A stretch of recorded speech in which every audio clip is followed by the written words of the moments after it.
You're listening to the Just Japan podcast. Everything you want to know about Japan.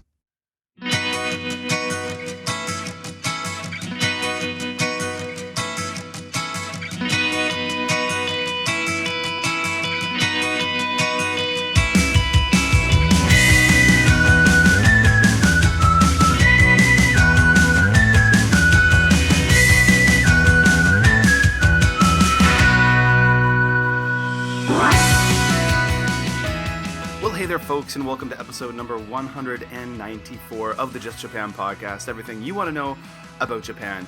I'm Kevin O'Shea, and it has been a heck of a long time since I've talked to you guys. Surprise, surprise, I bet you were really surprised to see this podcast pop up in your feed.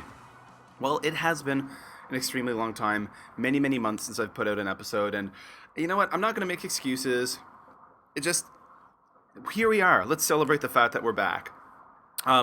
Now, this week's episode is actually an interview, a recording, more of a conversation. I actually recorded this on January 13th of this year, 2019. And it was after the winter holiday. I was back from Canada. I called up my good friends, Andrew Higgins and Mully, and we had a great discussion. We had to talk about what was going on in their lives, things happening in Japan, and more than anything, it was just catching up with friends. And you'll definitely get that vibe when you listen to our conversation, friends catching up with each other. Of course, both Andrew and Mully have been on the Just Japan podcast countless times, and it's really great to chat with them. I didn't want to waste this interview because it was a fun discussion, and I'd actually forgotten about it and came across the MP3 on the weekend, just this weekend, while I was mixing some other things and editing my other podcast. Now, there's a thing there too, guys. A lot of you are probably wondering, Kevin, where have you been? Well, I did start another pretty important project for me. Career-wise, as an international educator and international teacher, I've been taking my professional development a lot more serious over the past couple of years. I'm really focusing on developing myself as a teacher. Leading to that, one thing that's caused is a lot of success over the last couple of years. And for those out there listening, I'm in Beijing, China. Made that leap, left Japan, came to Beijing to work in international education. We're actually leaving Beijing. Yeah, we're actually not leaving China. We're going to be moving to Shenzhen, China, which is in the southern part of the country. It's right next door to Hong Kong. So it's actually like a 20-minute train ride from Hong Kong. Going to be spending a lot of time hopping back and forth between Shenzhen and Hong Kong. We're really looking forward to this. Again, it's a internationally top level school worldwide. This is the kind of prize that international educators work their entire careers to get to this point. So we're pretty excited about that. So of course we'll be heading to Japan coming up this June for summer holiday, and there's that Japan connection still alive and very well.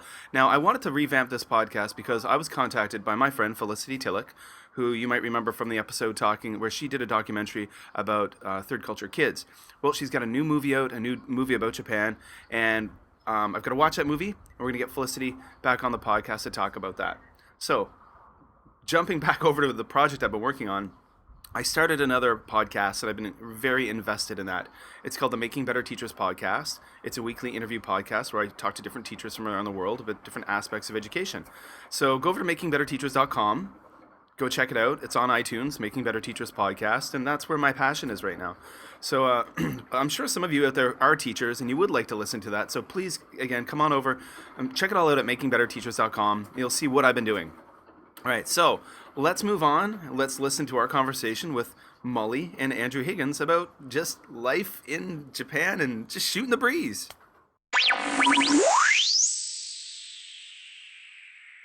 Guys, we're back with the Just Japan podcast after, heck knows how long. A long time. So I thought it would be really awesome to have some people that if you're a regular listener to the podcast, like back in the day when I did make this regularly. Jim Mullins and Andrew Higgins. Yay! Yay! Woo! That's right. The boys are back in town. Oh gosh. Now, Kevin, I haven't talked to you since the last time I talked to you. Yes. Funny how that works, right? Yeah. You too, Hig. Yeah. I've talked to Kevin a little bit on Twitter, but not. Oh, yeah. See, about 5-6 months ago, I totally got off Twitter. Good, very good decision. Yeah. I quit Twitter. I'm a quitter. You're a quitter. That is work. You're a Twitter quitter. I'm a quitter with a W. So you folks out there, for some reason, if you're listening to this for the first time, you're going to say, "What kind of a train wreck of a podcast is this?" It's not. It's a catching up. These Jim and Andrew are two good friends of mine, podcast comrades in arms. They've been on the Just Japan podcast. You know, more times than you can swing a dead cat. But the Just Japan podcast has been on hiatus for quite some time. I'll put it that way. Yeah, it's been a while, guys. So okay. So I'm not going to get, you guys have introduced yourselves a million times, but what I'm at least going to do is just ask you guys, just to let the listeners know if they don't know, where are you guys in Japan right now? Go ahead, Iggy. All right. Well, I currently live in Tochigi Prefecture, which is roughly about an hour and a half north of Tokyo. Nice. Now, okay. Now, the last time I spoke to you, didn't you live in Ibaraki? Have you moved? So I lived in Ibaraki for about 5 years, and I've been in Tochigi now 2 years. Okay, never mind. Yeah. I'm just never mind. I think the last time we talked, though, I had just quit my job and had just moved here. Has it been that long?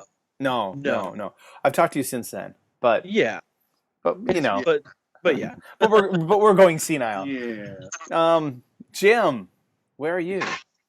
Okay, well, people that aren't sure about who I am, I'm Mully, and I am in Shizuoka Prefecture, and coming here in about 3 more weeks, it'll be 28 years. Wow. Cool. February 5th, the day I landed. February 5th. Mark on 28 years ago, February 5th. Wow. So that's right. 28 years. Nice. My God, where'd the time go? It's funny how time does that to us, huh? Yeah, so I mean, here we are reunited, long last. You guys were probably surprised when I messaged you last week and said, "Hey, let's do a podcast." I was don't know who you were. Yeah, who is this guy? Well, I mean, I thought it was spam or something. and not that fake meat that's so popular in Korea these days. Right. But no. I decided to make an episode. It's been a long time. I think, gosh, the last time I made one would have been in the summertime, probably. And even then, it was really, I suppose, since I moved to Beijing, it was kind of a I moved to Beijing, China, when August of 2017. I got a few episodes of that fall, came back to Japan for winter holiday 2017, got all gung-ho, motivated, made regular episodes for about 3 months, and then it just kind of fizzled again. But I mean, I suppose, and to be honest, a little update on me for you guys. The family and I plan on leaving China at the end of the school year. So right now, really since like the end of November, I've been just up to my eyeballs in job hunting. Okay, now Kevin, my question for you on that is, are you Japanning it or back to Canada? Neither. Yeah, well, I mean, not going back to Canada because, I'm an elementary school teacher, and to be honest, kind of where my family is based out of, the province of Ontario, I've heard some people say, Kevin, come back and get a job, but the reality is I would have to come back to Canada and become what they call a supply teacher, essentially a substitute teacher. And I may have to do that for a year or two before something comes along. And to be honest, I'm not going to move my family all the way back to Canada to be a supply teacher. Sure. Because you don't know how often you're going to be working. You're not going to get you're not going to get health care and dental and all of that stuff. It's too unpredictable. All right, so what are you looking at? Well, now Japan, on the other hand. Now, for those of you out there listening who may be new to this, I'm not an English teacher. I'm a kind of a very different beast employment-wise. I'm an international school teacher, and that doesn't mean international kindergarten where they just have a foreigner.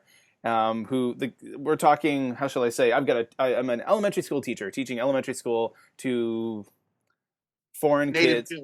Well, yes and no. I mean, or to kids who are not from the country. So, I mean, most of my students are not native speakers, but they're from all over the place. They got kids from, Indonesia, Malaysia, China, United States, Canada, here and there. So, to be honest, there's not a lot of schools in Japan, and the thing, I suppose, the thing that kind of the challenge is that looking for, like, I guess, like, looking for work for anyone who wants to go to Japan to be any kind of teacher, an English teacher, this or that. So many people want to go to Japan that it's very competitive. Right. So even getting into the international school market, it's really competitive. And I applied to a whole bunch of big schools in Japan, and I just didn't have any luck this go around. So I tried my best, but it just didn't work out. So the school that you were working at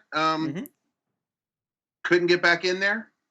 Oh yeah. Oh no. Oh no. Well, the deal is, the school I worked at before, they just, the whole reason why I left was because the pay wasn't good, and it was just not a good package. And it was at that school. I mean, I absolutely struggled to survive. Yeah. I got a nice package. Woo-hoo. The low hanging fruit. Keeping it real, Mully style. That's right. But yeah, basically at the end of the day, I would be going backwards career-wise to go there. Sure. Yeah, so I'm not going to do that. I just want to move forward, or at least keep where I am. So now I'm at the process where I'm applying to. I've applied to a whole bunch of different schools. I've had a few interviews, but I don't want to say anything because I don't want to jinx it until I get something. Yeah. So have you tried, like, I mean, I don't know if you're like, what's your, like, university level? I mean, would you feel like you're comfortable teaching that level, or do you want to still stick around elementary? That's what I do. I'm an elementary school teacher. That's what I went to university for. That's what I got my license for. All the training, professional development I've done over there. So no, that's what I'm I'll be doing this until I retire, basically. Elementary school. Okay, so Kevin, are you looking to stay in China? No, we're gonna leave China. That's okay. You said not Canada and not Japan. So what are you looking at? Oh, well, I've had interviews to schools in Europe. I've had interviews with schools in Korea. And then I've applied to other schools in, like, I actually just applied today to a school in Bali, Indonesia. Oh, okay. Yeah, so who knows? We'll see. But I mean, I should know, ideally, hopefully, by the end of this month. If not into early February. Yeah. Sure. When does the school year finish there? June. Okay. So it's kind of the same as it would be in the States. Right. So finish in June, start up in late August. Right. Yeah. And coming back here, you'd want to be back by April. Yeah. Well, unless it's a big international school, they all go by that kind of like American school year. Ah, okay. Yeah. So if it's anything like Yokohama International School or American International School of Japan in Tokyo, those kind of schools, they all go by the American school year. Oh, okay, gotcha. Yeah. Yeah. But so just basically question marks right now, and a lot of stress. Sure. But yeah, no, we're definitely. Is like last night, the air quality index here in Beijing just went through the roof. It was insanely horrible. It was like toxic soup, as we all stayed inside, huddled around our air purifier. There's really not a lot of incentive to stay here. Sure. Unfortunately, like, if you're a teacher in my situation, the sky is really the limit professionally in China. There are so many big schools that offer lots of money. It just, it's like the give and take. Like, all right, you can do that, but then you're gonna suffer from, having to deal with like lots of pollution and water that's not clean and all the other things that come along with it. Sure. And just not worth it for us. So we're gonna move on to more breathable pastures. During the winter vacation, you went back to Canada, right? Yeah. That was not planned. Initially. Oh, wait. Mai and the kids went to Canada. No. Mai and the kids went to Japan. Oh, they went to Japan. You went to Canada. That's right. I went to Canada on my own. Yeah. So I said to Toko, I said, you know what? I said we should drive down to Kobe and hit the Brazilian shop with Mai and just send Kevin pictures. Yeah, that would have been nice. Yeah, no, that was that was a very unfortunate. So yeah, I was initially supposed to go to Japan. over the winter holiday with my family, and we'd booked all 4 plane tickets, and we'd booked our Airbnb in Osaka and all this stuff. We were going to be staying near my wife's parents' place. Yeah, unfortunately, my father had a kind of just a very sudden, unexpected health turn, which was extremely serious. He was in the intensive care unit for 2.5 months.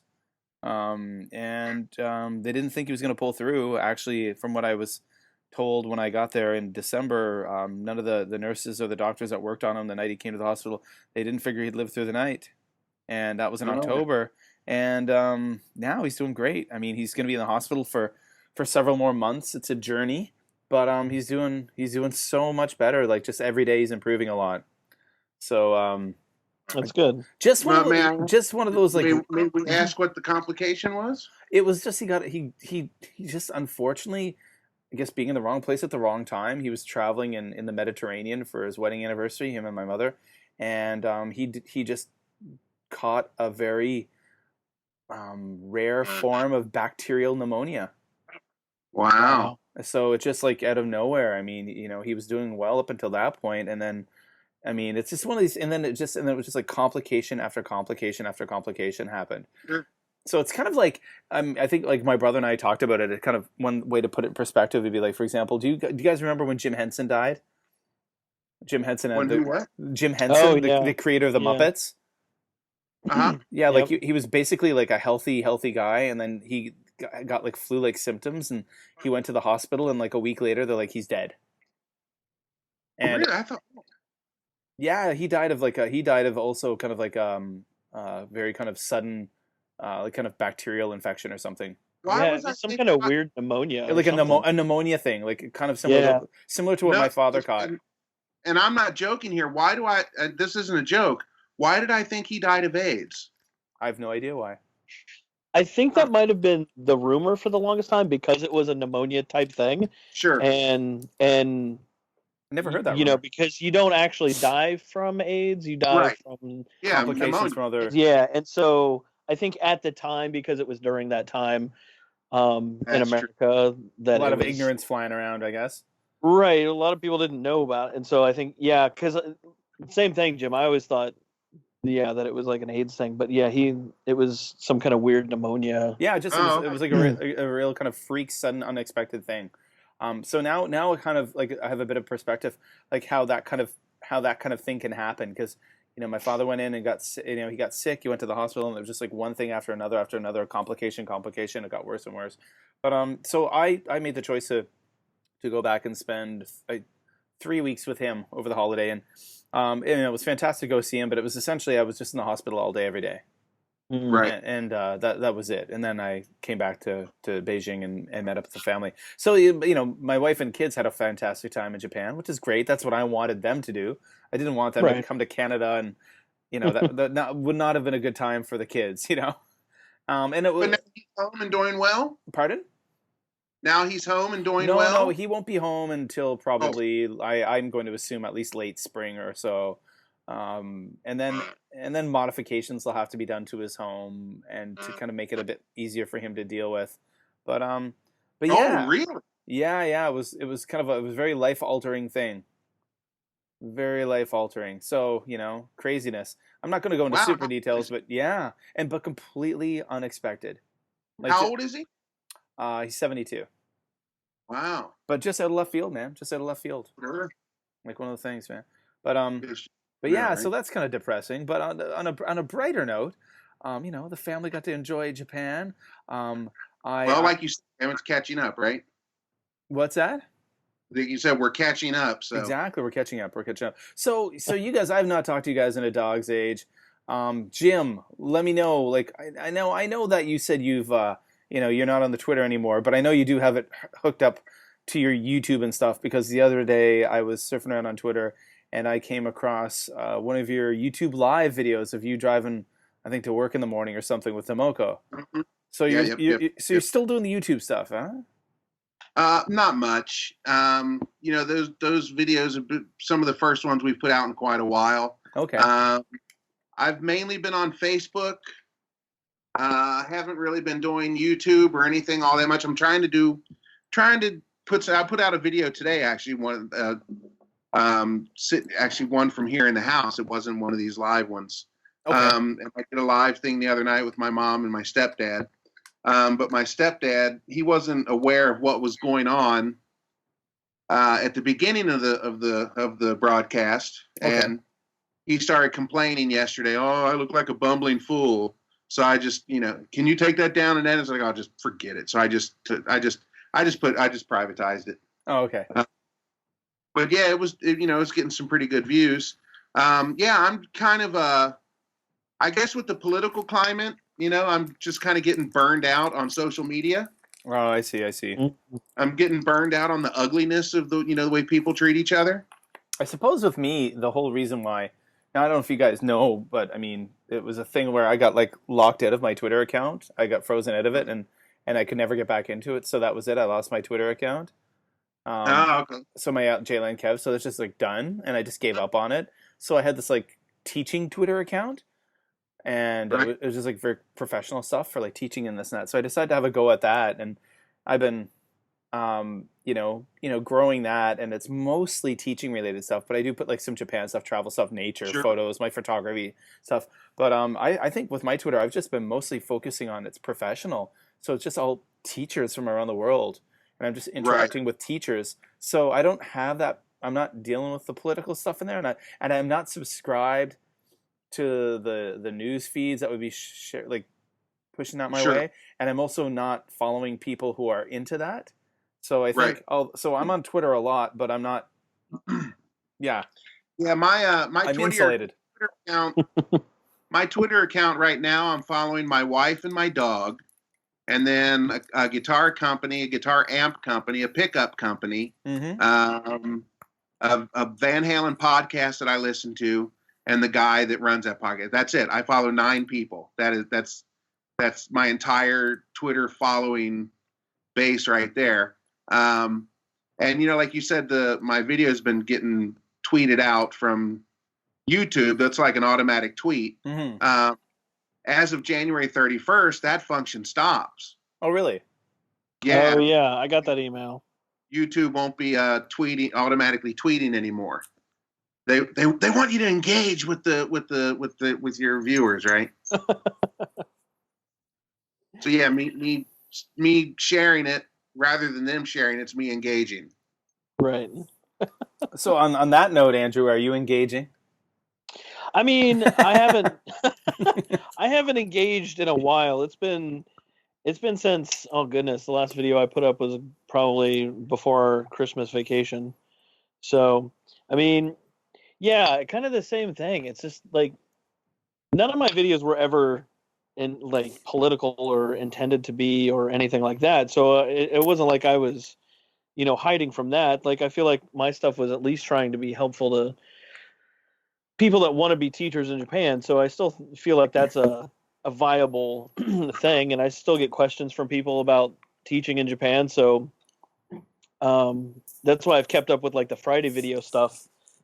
It's been a while, but yeah, I feel like Friday video stuff should continue as long as I want to keep making it, because I feel like I don't care how many people watch the videos, I still get good comments and stuff. And like I said, I get questions on Twitter from people that, want to know what it's like to be a teacher in Japan. And so if I can be helpful in that way, then I'll try to be. And and for you guys out there listening, if you're not sure who Andrew is, he's on the YouTubes, and basically, I mean, that's kind of your thing is sharing information about teaching in Japan.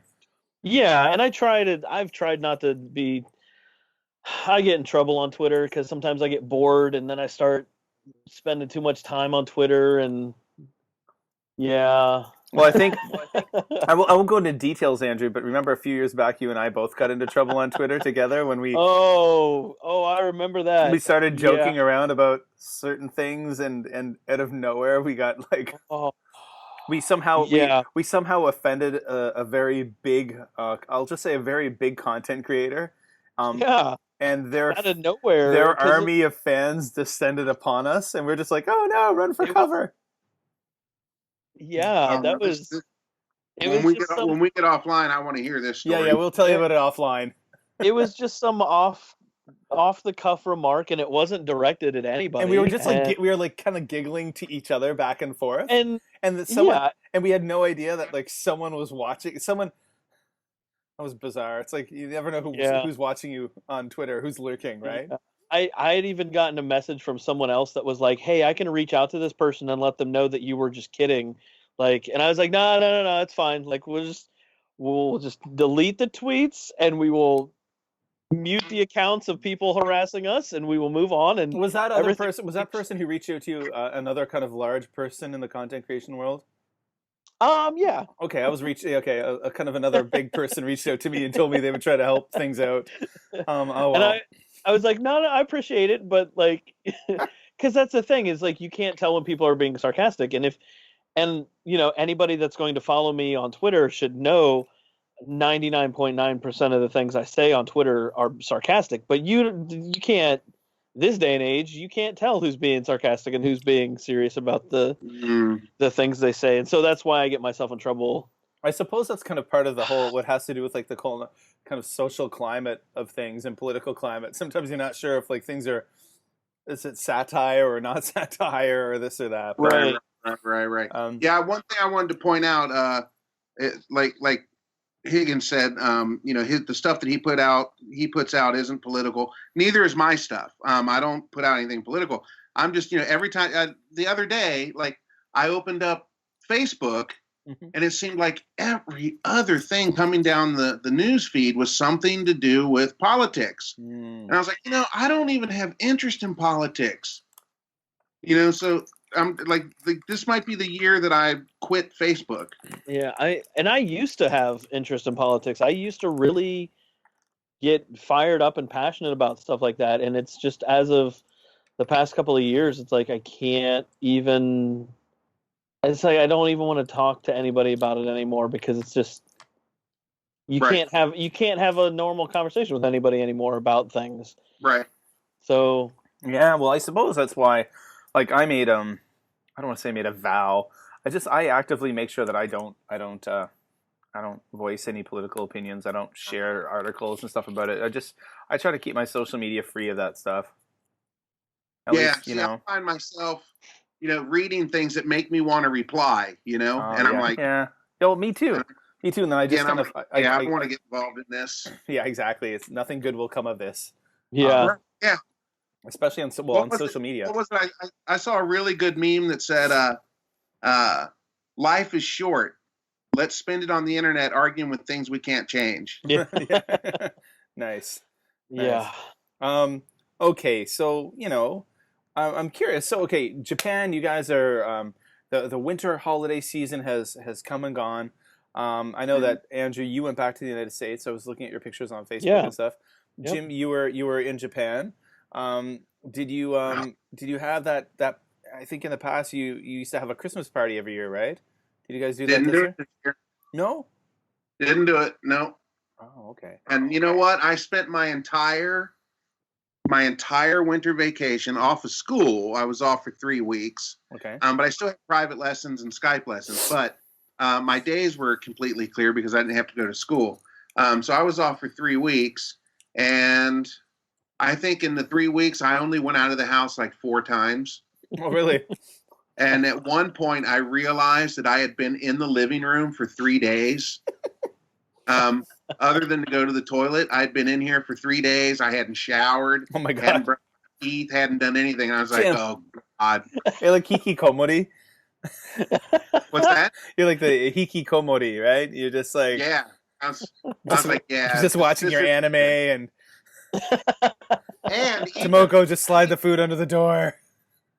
Yeah, and even as heavy as I am, I realized that I was putting weight on because I just wasn't moving, It was just like all going in and nothing going out. Wow. Calories in, no calories out. Eat, fall asleep, sleep here all day, wake up, do some lessons, do some Skype lessons, stay up all night watching TV, have breakfast, go to sleep till lunch. Yeah, it was miserable. Wow. Well, I hope you're up and moving around a bit more now.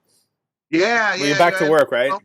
Well, that's the one thing. When we got back to work, I told Tomoko, I said, I'm gonna make a promise to myself to um, walk every day. Just get out and do some walking every day. Blah blah blah. And like tonight, we went down to Costco. Did a little walking around down there tonight. Yeah, it was fun.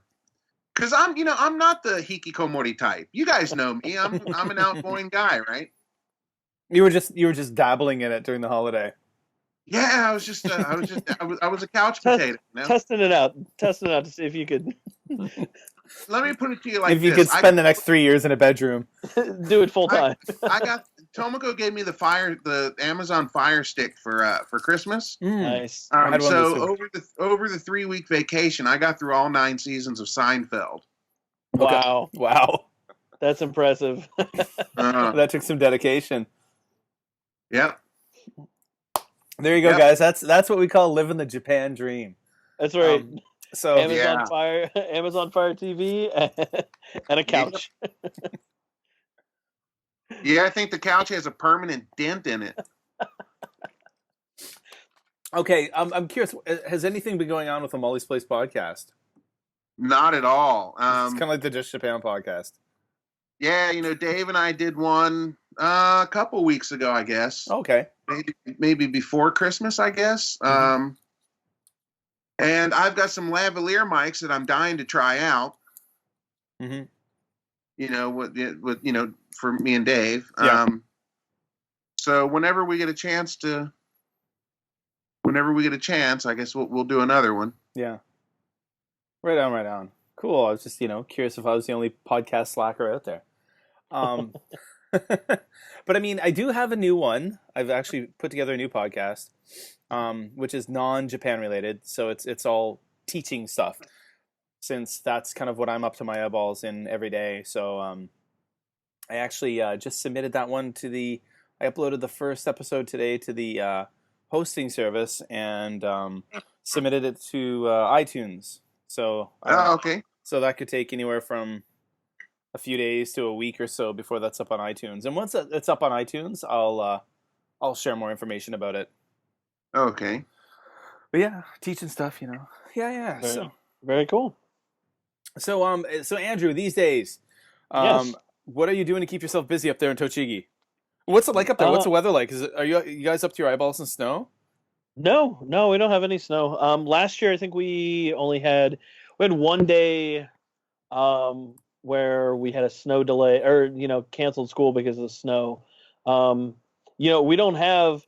I mean, for people that live in areas with snow, normally your town has maybe some plows or some salt they can throw out. Like, they don't do any of that here. We don't have plows in town. People barely have snow shovels. Okay.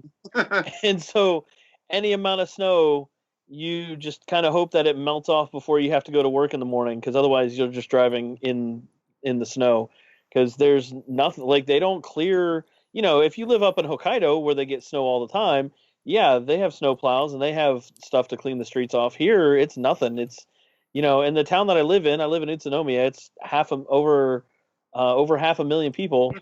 It's still not a town that has snowplows during the wintertime. Okay.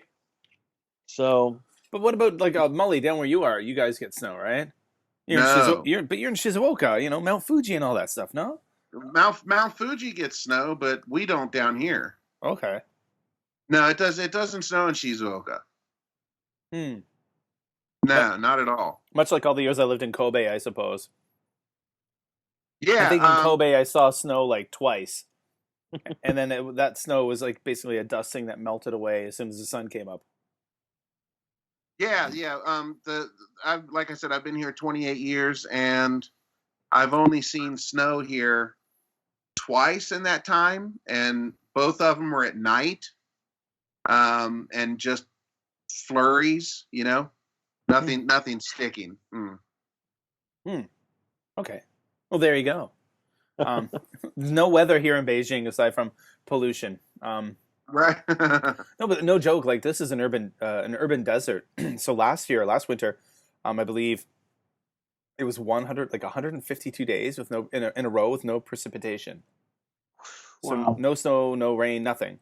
And the same thing is like for this year. It's like that. I mean, you have in our apartment, we have a 2-bedroom apartment. We have, of course, 3 air purifiers, one in each bedroom and one in the living room. But we also have a humidifier in each room too, and the humidifiers are just constantly going, and it's still just so dry. It's nuts. But yeah. So it's definitely very different. Like every time I go back to Japan, I'm like, oh wow, look, there's clouds in the sky, and they're big. Look, there's a sky. Yeah. Oh well. Wow. But the freaky thing is like here. I mean, so last night the air pollution was horrific, and then by this morning it all blew off, and it was a beautiful blue sky, and the air was fine, and we had a lovely day. Maya and I went out for a couple of walks, and then evening time we're putting the kids to bed, and then it just starts to just go up again.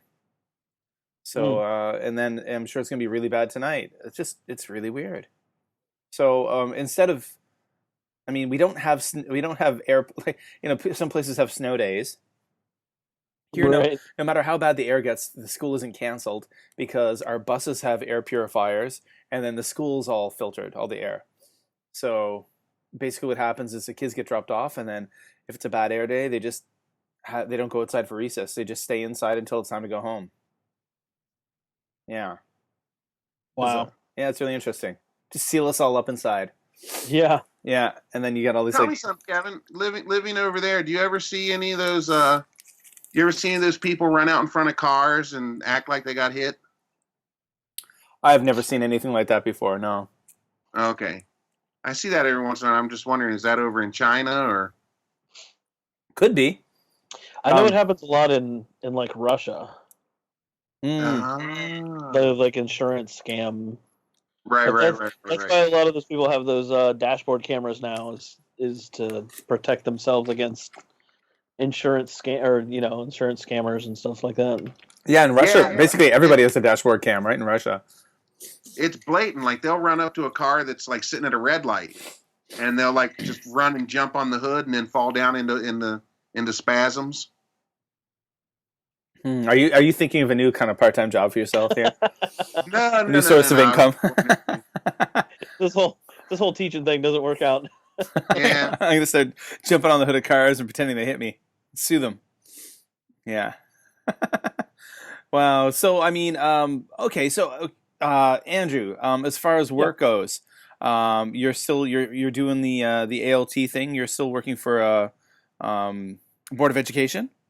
Yeah. Actually, just this past Friday, I just had my recontracting interview. Okay. So I'm going to be here for another year. Okay. But yeah, I'm a direct hire. So previously I worked for a dispatch company for about 5 years, and then made the switch to direct hire. So yeah, I mean that's pretty much all I do, ALT stuff. So. And how are your schools this year? Are they good?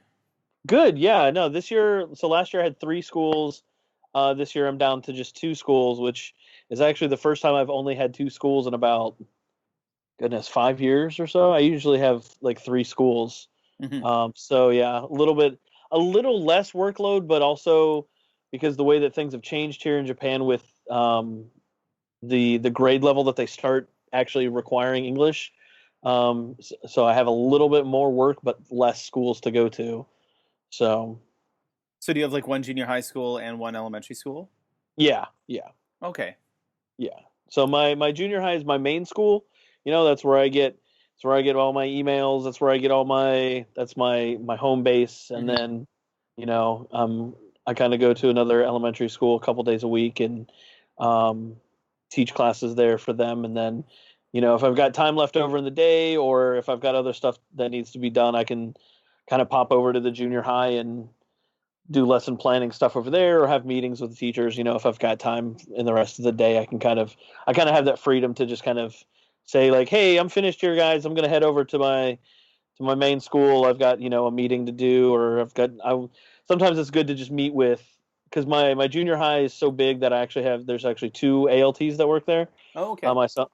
Myself and another guy. So he works Monday, Tuesday. I work Wednesday, Thursday. So sometimes it's good to just head over there and touch base with him. Sometimes to see like, hey, what are we doing this week? What's going on? Is there anything I need to know?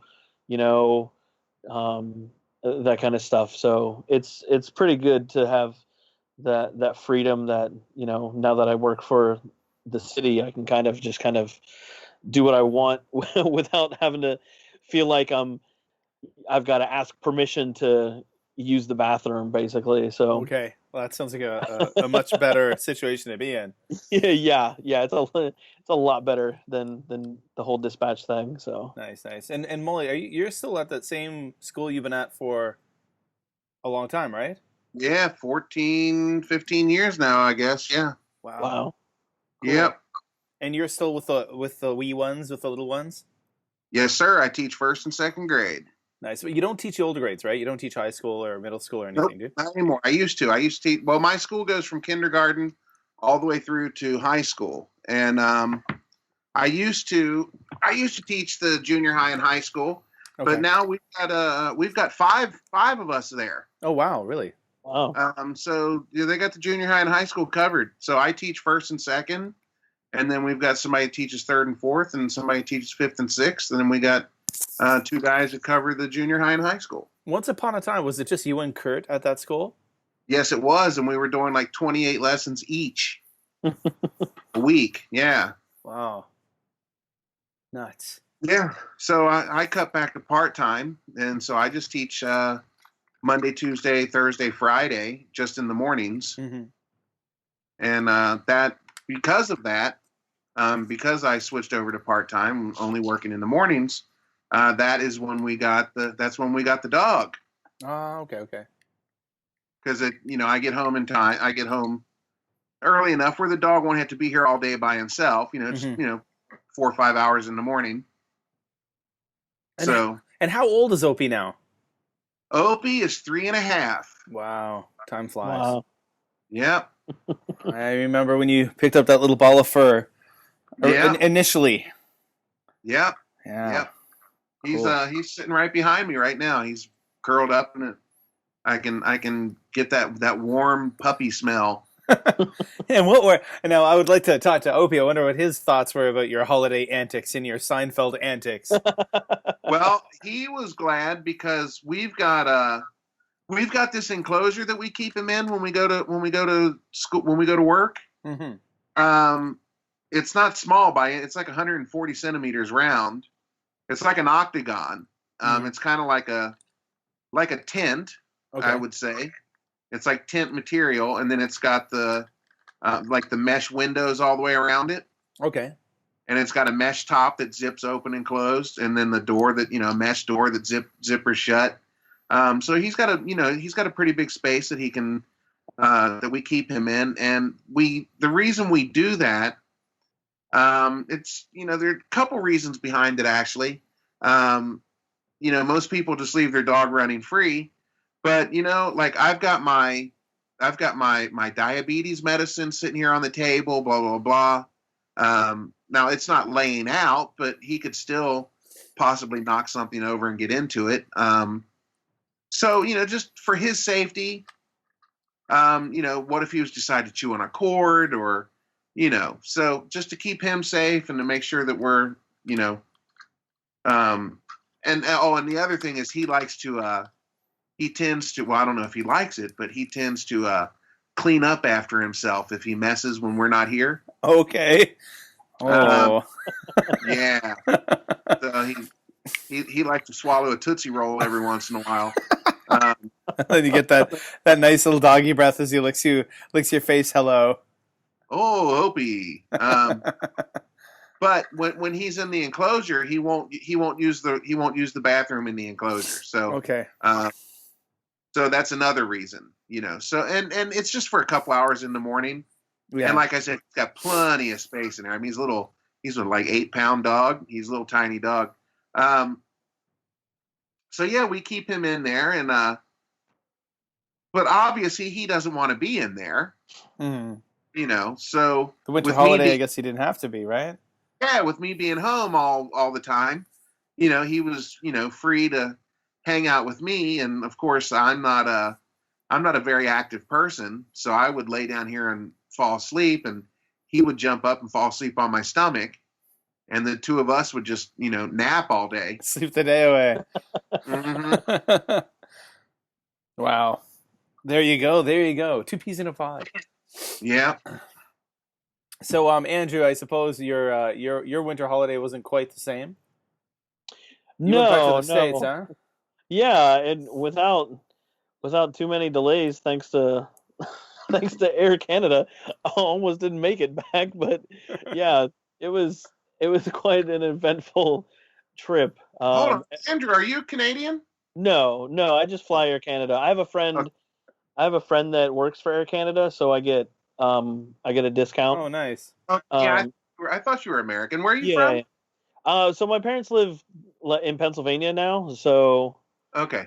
so that's where I fly back into. So What part of Pennsylvania are you from? Well, originally I'm from Ohio. Oh, what part? I was born in Lima, Ohio. Okay. Well, I'm from Cincinnati, right? Yeah. Okay.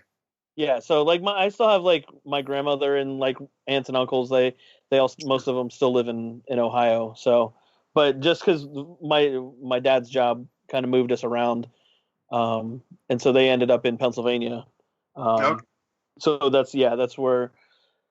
Yeah, they've lived in Pennsylvania now almost maybe 21, 22 years. So Okay. yeah, but yeah, so yeah, I flew from Tokyo to Toronto and missed a flight and had to stay in Toronto a night and then finally made it into Philadelphia.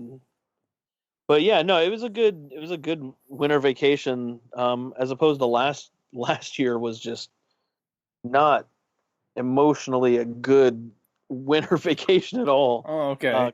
Kind of similar to your winter vacation this year. Yeah, my dad had some health issues that kind of took us by surprise, and so that That's kind not of fun. puts a damper on Christmas celebrations. You kind of don't want to do anything. Yeah. No, that's what I. People are like when I got back here to Beijing, everyone's like, "How was your vacation?" I'm like, "Vacation, huh?" Yeah. Oh, I mean, I'm not calling it a vacation because that's when you're supposed to rest and do things you enjoy. It's like right. it was a time away from work. Yeah. But emotionally, oh my gosh, yeah, exactly. Yeah. So I'm glad you had a better holiday this year. Yeah. So definitely this year it's been a lot better, and thankfully my dad's doing a lot better, and nice. So, but yeah, this winter was it just hey, hang out with people that I could get a hold of, and just kind of the normal hey, let's go out to eat, or let's just kind of catch up, and so. Nice. You never get to hang out with as many people as you want to, and there's always people that you feel like, oh, I should have reached out to them, but that's all right. Nice, guys. Well, listen, I mean, it's getting kind of late where you are. It's almost 11:00 at night, so I don't want to keep you too much longer. So, we got to get together again and do this sometime sooner than the space we've had between the last time we've talked. But so I'm curious, guys. Could you let the people out there know where they can find you two? How shall I say? Current, former, kind of somewhat current content creators. Where can they find your stuff? Go ahead, Higgy. Oh, well, if you just go to YouTube and type in Higgins in Japan, all of my videos should pop up. And like I said, if you're interested in teaching in Japan, or you want to know what it's like to be a teacher in Japan, those type of videos are up there. That's mainly what I put up. There's the occasional, Higgins Eats Japan kind of stuff. Haven't done much of that in a long time, but yeah, mostly just trying to help out people that want to be teachers in Japan, and answer questions when I can about what it's like being a teacher in Japan. So nice. Mully, where can they find your stuff? Well, the easiest way would be to just go to www.mullysplace.com. That's MULLYS place.com. Nice. And just screw around in the menus up there. You'll find me. Nice. Awesome, guys. Well, thank you so much for joining us once again on the Just Japan podcast. Well, good talking to you again, Kev. Yeah, let's do this again sometime. Absolutely. Well, I want to thank Andrew and Mully for taking the time to come on the Just Japan podcast. I want to thank you guys for taking the time to listen. Of course, you can always follow me over on Twitter at MadForMaple. I'm always active there. Still posting stuff over on Just Japan stuff on Facebook. Go check that out. Thanks for listening to this podcast. Go check out my new podcast, the Making Better Teachers podcast. I'm sure a lot of you out there who are working in the education sector are thinking about it. If you're teaching in Japan, Korea, China, wherever it may be, there's definitely something in it for you. Every episode is different guests, pretty inspiring people. I think you guys will dig it. So check that out, and there will be another episode of the Just Japan podcast coming to your earballs really soon. So guys, wherever you are in the world, hope you're happy, hope you're healthy, and I'll be talking to you real soon.